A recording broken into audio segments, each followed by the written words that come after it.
Hello everyone, আসসালামু আলাইকুম। বাজারে গেছিলাম, এখানে সব সবজি আনলাম, লাল শাক, লাউ, এখানে অনেক রকমের সবজি আনছি, পটল আনছি। এখানে এলো কিছু কসমেটিক আনলাম, শুকনো মাছগুলো ভেজে নিলাম। এখানে লবণ দিয়ে দিলাম, মাছটা ধুয়ে রেখেছিলাম।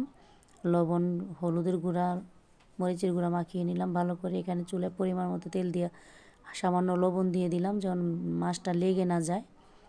ভেজে নেব মাছটা, তো উল্টিয়ে দিচ্ছি।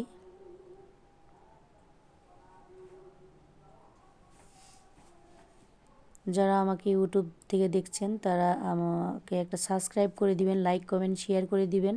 আমার ইউটিউব চ্যানেলের নাম হলো নাজমা রান্নাঘর। তো এখানে আমি পরিমাণ মতো তেল দিলাম, আর পেঁয়াজ আর কাঁচা মরিচ দিয়ে দিলাম, রসুন কুচি দিয়ে দিলাম। ভালো করে ভেজে নিব। ভালো করে ভেজে নিলাম। কষানোর জন্য হালকা পানি দিয়ে দিলাম। এখানে এখন দিয়ে দেব লবণ, হলুদের গুঁড়া, সজের গুঁড়া একসাথে দিয়ে দিব। আদা রসুনের পেস্ট দিয়ে দিব 1 চামচ, 4 চামচের। ভালো করে কষিয়ে নিলাম। নতুন রেসিপি দেখাবো আপনাদের। লাল শাকগুলো দিয়ে দিলাম।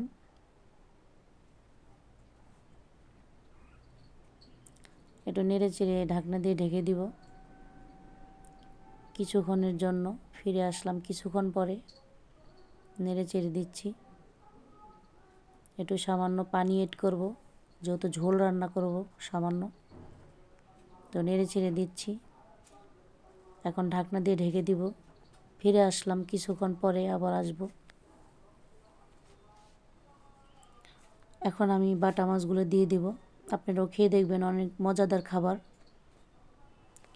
খেয়ে দেখবেন, অনেক মজা। ফিরে আসলাম কিছুক্ষণ পরে। ফাইনাল লুক কেমন হলো জানাবেন। আল্লাহ হাফিজ।